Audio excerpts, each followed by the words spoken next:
A tomato in open ground can explore new soil as its roots spread. A patio tomato cannot. Every root, air pocket, and drop of usable water must fit inside one container. Yet patio plants are often given the same deep, infrequent schedule recommended for garden beds. During August heat, that advice can leave one pot soggy and another wilted before lunch. So how do you water a container whose demand changes with the weather, the plant, and even the material of the pot? If you enjoy this video, subscribe to Pollinator now. You stop following the calendar and start reading a water budget. Picture the root zone as a small account. The potting mix holds the balance, the tomato withdraws water through its leaves, and sun and wind take another share from the surface. Rain and irrigation make deposits. The account changes every day, so the same watering command cannot be right after a cool cloudy morning and a hot afternoon with dry wind. That sounds simple, but one detail changes the entire calculation. A container must hold water and air at the same time. Roots need moisture, but they also need oxygen in the spaces between particles. Saturate every pore for too long and the roots struggle. Let the mix become completely dry and it may shrink from the pot or repel the next watering. Good container care keeps the mix between those two extremes. The first question is not how many gallons to pour, it is how much buffer the tomato has. A standard tomato commonly needs at least a 5-gallon container, and a vigorous indeterminate plant is easier to manage with more room. Dwarf and compact cultivars can fit smaller spaces, but the label should name the plant's mature habit rather than simply calling it a patio tomato. A small pot may grow a tomato, yet it gives you very little protection from a missed check on a hot day. Shape and material matter too. A wide, stable pot is less likely to tip when a cage fills with fruit. Plastic and metal containers usually retain moisture longer than porous terracotta, wood, or fabric. A dark, exposed container can also experience a much harsher root zone environment than the nearby air suggests. The practical lesson is not that one material always wins. It is that two identical tomato plants may need different attention because one pot loses water faster. Then look inside. Garden soil is too dense for a container and can drain poorly in a confined space. A quality potting mix is built with larger pore spaces that balance water and air. If the mix has collapsed into a heavy mass, pulled far from the rim, or stays wet for days, the watering problem may actually be a media problem. Pouring a different amount will not repair blocked drainage or restore lost pore space. Once the container has enough capacity, calculate today's withdrawals. A small transplant with a few leaves uses less water than a chest-high plant covered in flowers and fruit. Hot sun increases demand. Wind can dry the leaf canopy and pot surface surprisingly fast. Porous pots lose more. A larger leafy plant pulls more. During a heat wave, checking a container twice in one day can be reasonable, and some pots may need daily watering. That is not a failure to train deep roots. It is the reality of a limited reservoir. This is where advice for garden soil becomes risky. An in-ground tomato may have moisture beyond the place where you touch the surface. A container tomato can only use what remains inside the pot. Deep and infrequent sounds tidy, but frequency must follow the size of that reservoir and the rate at which it is being emptied. Check the mix before you react to the leaves. Push a finger about 2 inches into the potting mix away from the main stem. If it feels cool and moist at that depth, wait and check again later. If it feels dry, the root zone is asking for water. With a manageable pot, lift one edge after watering and learn its heavy feel. Compare that with the lighter weight as the mix dries.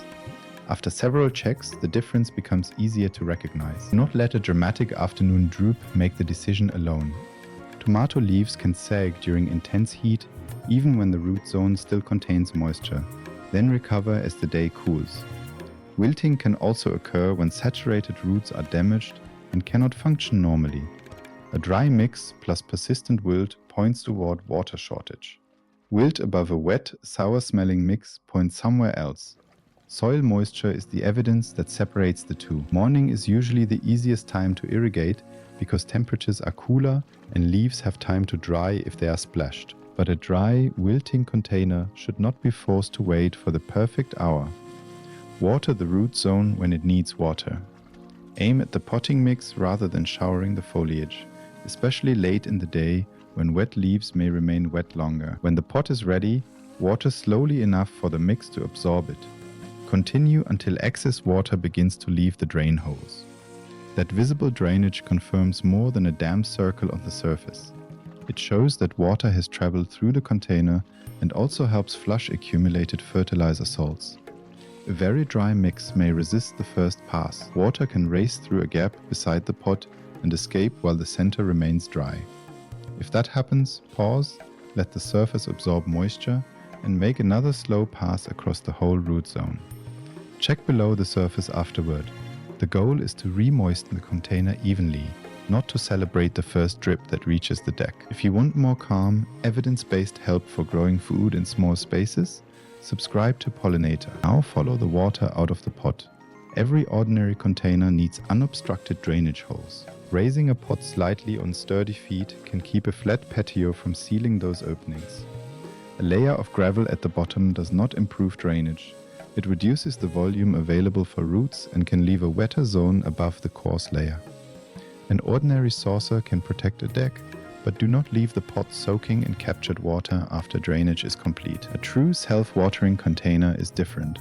It has a designed reservoir, a way for moisture to move upward, and an overflow that prevents the root zone from becoming a sealed bucket. That reservoir can smooth out daily swings, but it still needs inspection. If the overflow is blocked or the reservoir runs dry unnoticed, the label self-watering offers no rescue. Drip irrigation also needs proof. Timer tells you when a valve opened, not whether a tomato received enough water. Emitters can clog, pressure can vary along a line, and one dripper may wet only a narrow channel through dry mix. Run the system, then inspect several pots at root depth. Look for even moisture and confirm that excess water can escape. Adjust the runtime or emitter layout when the plant grows, the weather changes, or one material dries faster than another. A thin layer of clean straw, shredded leaves, or another suitable mulch can slow evaporation and moderate the surface temperature. Keep it away from the stem and do not bury the pot under a thick, wet mat. Mulch extends the water budget. It does not cancel the daily check, and it can hide a dry or saturated mix if you never look beneath it. The clearest test of this system arrives on the fruit. A black, sunken patch at the blossom end is a physiological disorder called blossom end rot. The developing fruit lacks enough calcium, but that does not automatically mean the potting mix needs a calcium product. Fluctuating moisture, damaged roots, excessive fertilizer salts, or rapid growth can interfere with calcium reaching the fruit. Keeping moisture more even and avoiding unnecessary fertilizer attacks the common causes more directly than adding an unverified remedy. Growth cracks also tell a water story, although water is not the only influence. Fruit can crack when rain or irrigation follows a dry stretch and growth accelerates faster than the skin can accommodate. High heat, humidity, and cultivar genetics can change susceptibility. Consistent moisture and a crack-resistant variety can reduce the risk, but no watering technique can promise perfect fruit through every storm. Rain deserves one final correction. A shower that soaks a garden bed may barely reach a patio container beneath an eave or a wide tomato canopy. On the other hand, a pot exposed to a downpour may already be full. Do not subtract rain from an imaginary schedule. Check the actual mix and the weight of the container. The complete routine now fits into one day. In the morning, inspect the weather, the canopy, and moisture below the surface. If the pot needs water, re-moisten the entire root zone slowly and confirm drainage. During exceptional heat or wind, check again later without assuming that afternoon droop proves dryness. Once a week, inspect drain holes, sources, mulch, drip emitters, and the condition of the mix. When fruit cracks or blossom end rot appears, review the recent pattern before adding anything to the pot. That is the water budget. Container capacity sets the account, weather and plant size set the withdrawals, and your moisture check decides when to make the next deposit. A patio tomato may need water every few days in mild weather and every day during heat. Both can be correct.